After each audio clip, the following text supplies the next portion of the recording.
নমস্কার সবাইকে, মনীষানন্দর মহলে আপনাদের আরও একবার স্বাগত। আজকে নিয়ে এসেছি একটা ম্যাঙ্গো কেকের রেসিপি নিয়ে। দেখুন তো আপনাদের কেমন লাগে রেসিপিটা। আচ্ছা, এখানেই প্রথমে দেখাচ্ছি ইনগ্রেডিয়েন্টসগুলো। ফ্রেশ ক্রিম, পিস্তা বাদাম, মার্শমেলো, এখানে vanilla essence, cocoa powder, baking powder, baking soda. যেহেতু ম্যাঙ্গো কেক বানাচ্ছি, 1.5 কাপ মতো ম্যাঙ্গো পাল্প আর মেজারিং কাপস আর 2টো মোল্ড। এরপর শুরু করছি প্রসেসটা। 2 কাপ মতো অল পারপাস ফ্লাওয়ার নিয়ে নিলাম, ময়দা। কেক তৈরির এটাই মেন ইনগ্রেডিয়েন্ট বলতে পারেন। আচ্ছা, এরপর নিয়ে নিচ্ছি 2 কাপ ময়দার জন্য 1 চামচ বেকিং পাউডার আর আধা চামচ বেকিং সোডা। এতে কি হয়, কেকটা ভালো করে ফুলে ওঠে আর নরম হয়। এরপরে নিয়ে নিলাম 1.5 কাপ মতো ম্যাঙ্গো পাল্প।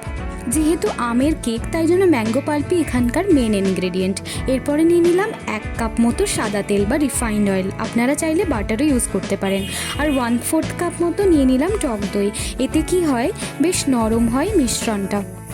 এরপরে ভালো করে মেখে নেওয়ার পালা। এটাকে যত স্মুথ আপনি একটা মিক্সচার তৈরি করতে পারবেন, কেকের টেক্সচার কিন্তু ততটাই ভালো হবে, কেকটাও ততটাই সুন্দরভাবে ফুলবে।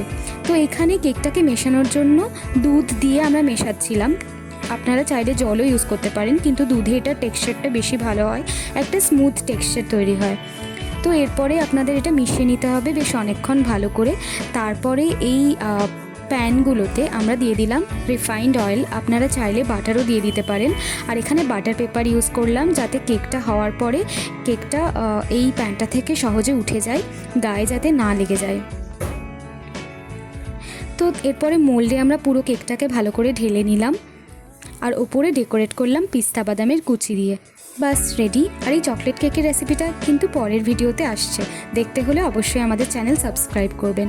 ওপরে গ্রানাশটা বানানোর জন্য আমরা নিয়ে নিলাম একটা গোটা ম্যাঙ্গো, তার সাথে ফ্রেশ ক্রিম আর বেশ কটা পেস্তা বাদাম। বাস ভালো করে মিশিয়ে নিলাম সব কটা ইনগ্রেডিয়েন্টসকে। এরপরে পুরো প্রসেসটাই আমরা মাইক্রোওয়েভে করছি। তো ফার্স্টে প্রিহিট করে নিলাম 180 ডিগ্রি সেলসিয়াসে কনভেকশন মোডে ওভেনটাকে। তারপর কনভেকশন মোডেই 40 মিনিটসের জন্য আমরা কেকটাকে বেক করলাম। কেকটা বেক হয়ে গেছে, বের করে নিলাম কেকটাকে। আপনারা দেখতেই পাচ্ছেন বেশ সুন্দর একটা কালার এসছে। পেছনের বাটার পেপারটাকে এবার ছাড়িয়ে নিলাম কেক থেকে আলতো হাতে। এরপরে ডেকোরেশনের জন্য আমরা যে গ্রানাশটা বানিয়ে রেখেছিলাম, ওটাকে সুন্দর করে পুরোভাবে লাগিয়ে দিতে হবে, এতে কেকটা আরও সফট আর ইয়াম্মি হবে।